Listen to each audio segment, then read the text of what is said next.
Towards the end of this episode, we do touch on abusive relationships. If that's a trigger, please skip. Welcome back to Young Relationships and Choices. Subject: beware of trifling.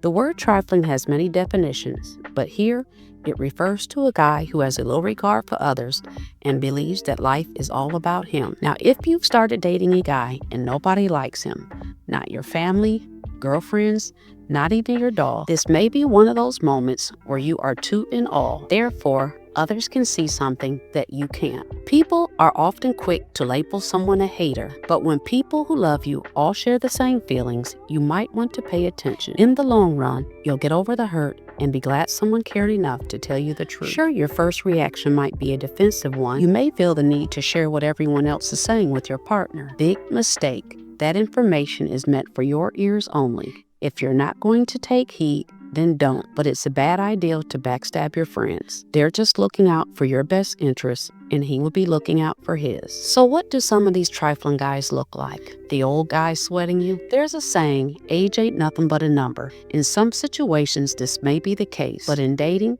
age is more than a number and can be a crime. Usually, an older guy feels a young girl is someone he can control. He thinks she'll be impressed with him because he's older and showing interest, and that he'll outmature the younger guys she's dated. But if he were so mature, he'd be trying to get with a woman of age. If you're still in high school and the two of you couldn't have been in high school at the same time, he's too old. Another trifler. Beware of the gift giver.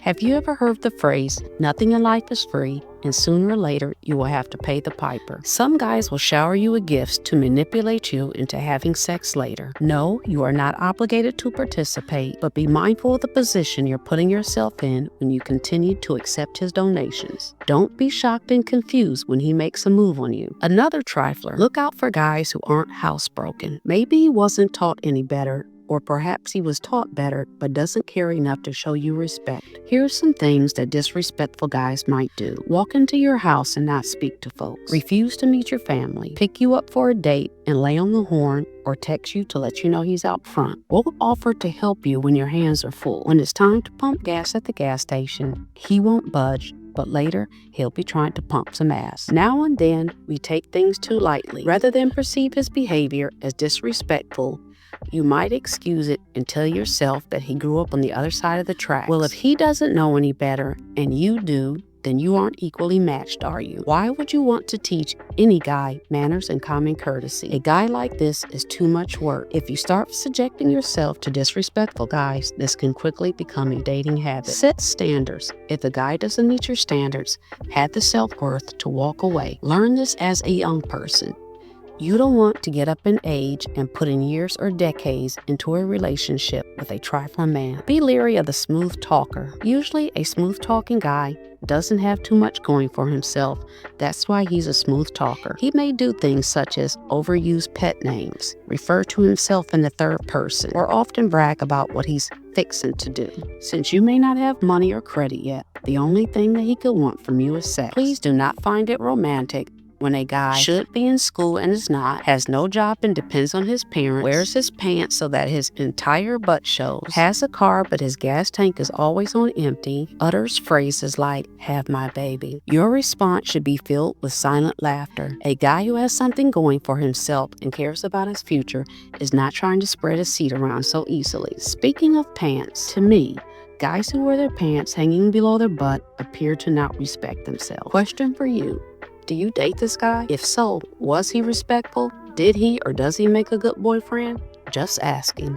Beware of dumb thugs. I know many times we're attracted to thugs. Sometimes we see him as a guy who possesses leadership skills. But what makes a guy a dumb thug? 1. Can't separate rap music from reality. 2. Refers to females as bitches. 3. Thinks that going to jail is a badge of honor. 4. Infatuated with a pistol. 5. Thrives on the phrase, I gots to get mine, And the way he gets his is to take from other people who chose to work for theirs. Guys like this have a grim future. These are not guys you want to align yourself with. The company you keep can shift your direction. Taking on negative traits. I understand that sometimes if you hang out with someone long enough, it's only natural that some of their traits will rub off on you, but be mindful of not picking up on the negative. For example, you've always prided yourself on making good grades, but no thanks to this new guy, your GPA and attendance have dropped. You used to love attending church, but now you only attend Bedside Baptist. You hardly ever went out to the club, and if so, not the hole-in-the-wall joint, but now that you've hooked up with this dude, you're a VIP at the local dive. Drinking didn't used to be your thing. Now you're a connoisseur of alcoholic beverages. He does drugs, now you do drugs. Not only are you getting high, you stay high. He even makes sure your stash is never low. Listen, a guy who supplies you with drugs is not looking out for your best interests. Why risk picking up a bad habit that may turn into a lifelong battle? I am 100% sure that people who started out doing drugs or drinking alcohol did not plan on getting hooked. They didn't plan on winding up homeless, in jail, or abandoning their children. The company you keep plays a major role in the lifestyle you live. Being with anyone, if anything, should make you want to be a better person. The abuser, whether it's physical, verbal, or you being manipulated, controlled, or humiliated, it's abuse. Signs of an abusive partner. He has a history of violence. He used to fist fight with his last girlfriend. His version of the story might be, that girl was crazy, yet she was his girlfriend. If he hit her, he will hit you. Know that before you start being physically abused, he will usually test you. For this reason, no play tussling, no calling you names and then acting like he was just kidding. Other signs.